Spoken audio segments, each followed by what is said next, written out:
Hello,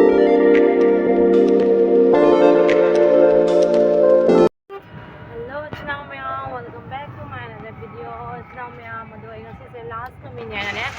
redaction thamai last moment niya na ngasi redaction gi project ha jenge lau ba chan ya ba ko mama ga chan pi ga su kam le la ka ne ba ko ai ta lai ne ba ko adu channel ma'am ye mi ya si kai kai lai ba ai ne kai kai ko su se kan ja ke na ko nei chan pi lai chan pi spec kam lo pi ne to sma ma o de na ये पर से मैं है हूं से plate चलो अच्छे colour से ईमान खलम भी बसे कलर से अच्छे कलर से ईमान खलम रे इचानो पे से कलर से खम खल ले बकवा इचानो पे से कलर से खम रे लौ रे बा इचानो पे से कलर से खम रे लौ रे बकवा तो नुपा ने मराय खुरि बा मचु फजा वा खंगे ना से कलर से ngol लौ रे ngasai pink colour dong ba ani da photo inti da laiba suti double ni bकवा ani kha लौ रे siga makha de pink colour siga ne besala change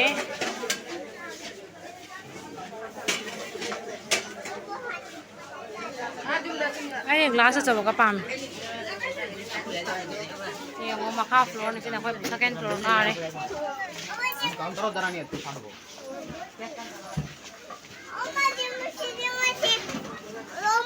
हां वो दवाई ले दे रा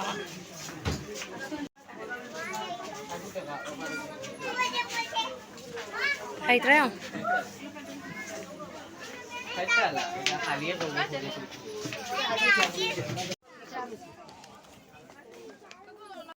trẻ mà chúng ta tuông này mà chúng ta cả hao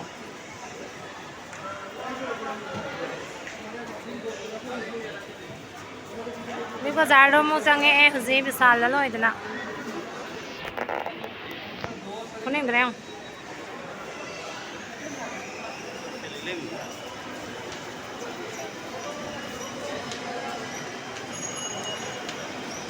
Idro.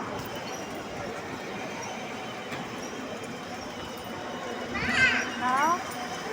Oh.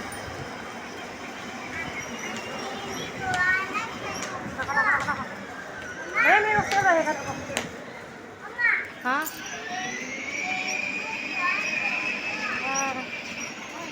Ngay bro. Không thấy rồi nè. Thầy thóc đi bro.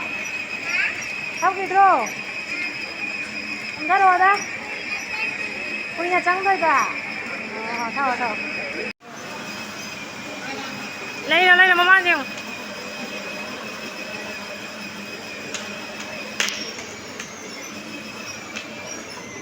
Oh.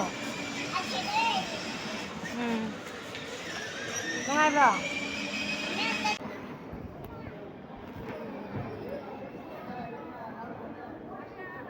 Johanna di salita di bordo.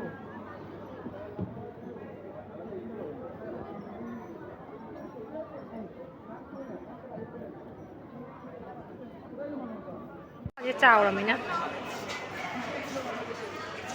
Uncle nè uncle.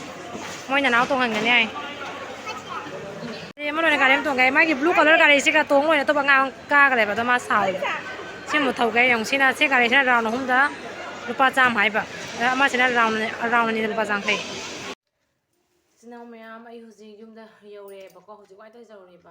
ando jo bo do kai pu jare jara pa do jara ke se paneer sin thang thong cha kai na ma lore ba ko he na bi la pa da se sin ja ai ma thani na lawa ko ba se ko ring se ba ko ando ai na lore se angang gi khatang khalore khatang manga khalore 5 piece ka khambra kana to bagi asisina 4 line se ahum khalore box ko pisani khalore bakwa adi si se kam offer pira misi reduction tha me basi sune 40 rupees so 30 rupees na lore ba si se hamra do aina asigi place ai ja kuira bani haidi uncommon oi ngai degi nang na thulai ngai degi lai to bose ta pharak ta na lai dia ba lai ki hai bo ti khallaga ne kwa na jam hong na su phange ani siga jam hai ba de kani siga na 170 na lore ba kwa phajara yango 그것도 가만히 안 오래가네 진짜. 안 되겠지? 아시기 가dim기 산달스나. 시 가dim기 산달스나 cái nó là 50 rupees đó rồi basi hong ra 50 rupees ta 가dim기 산달스. 이상 비기 jasma 30 rupees ta mana kanjari ni 진짜. 와, 이게 앞으로 마스나네 거의 12 piece 하는 거 봐. 12 piece हाने 12 piece हानबदो 12 piece हानबदो 40 rupees ना लौराइनी ममागा आइगने 20 जेनारागा ममादा 6 piece का लौरे पीगरे आइना 6 का लौरे से हम colour सिंगसिसो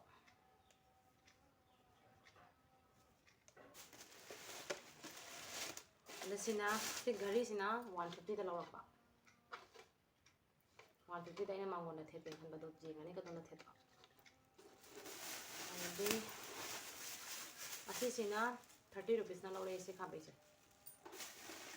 सिगी अंगांगे sandal से 150 दा लौरपानी से फजाबरा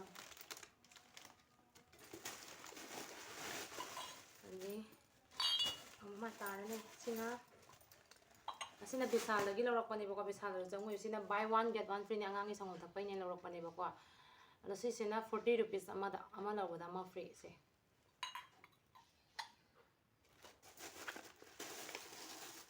ऐसे पापड़ के खर हाउ गए ने मिलाने का लौराई ने मोमो 50 rupees की लौराई बसिना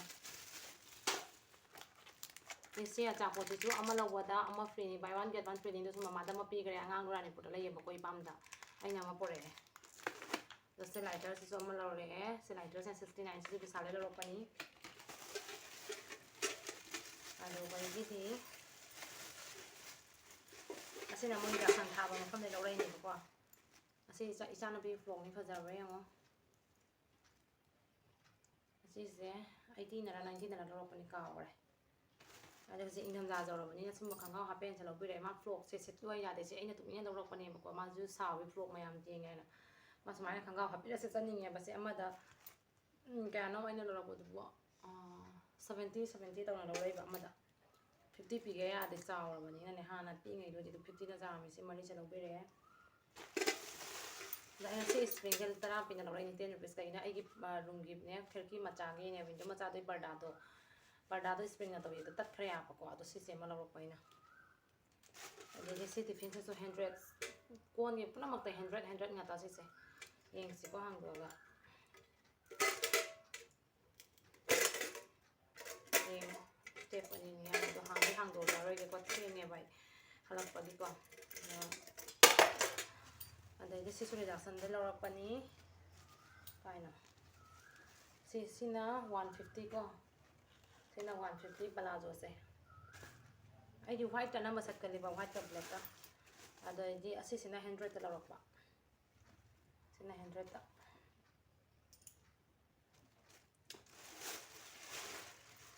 अदे से कांगन सिसु मीडियम नि बको मीडियम से 200 ना लौरैबा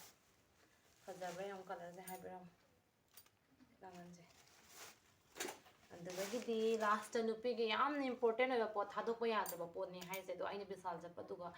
अदुम लौजरकवानी अदुदो से इकाइनिंगाइ दे लेते मयाम दोपदो पोचै पुरा मक उत्पगी शेयर तौरगा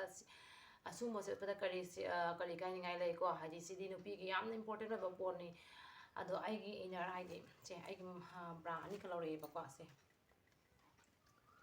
असे सो कया न लौरपदो कया पीबनो जेंगे के को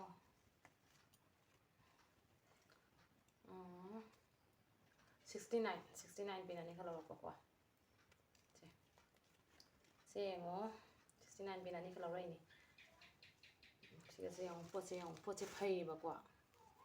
पोचे फजाबानी कलर से असे सो फै पोचे से यामन इंपोर्टेंट पोनी काइनिंगा लेते बाजार में से अखोइन लरिबसे ओपनिंग लेरे पोरैनी से केमी काइनिंगा ले पोते से याउ बया से याउ तो या पोते बको को नि पियो को ओइ बको गिदे दो मयाम पोचे से सी खक्तनी लौरै से और सिथौना ते ते कइना लौरप दुबो आइ बो सिगा से जाउ बे इंगेने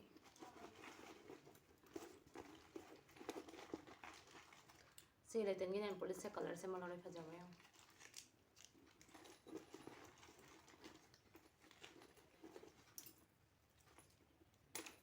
पिननी काका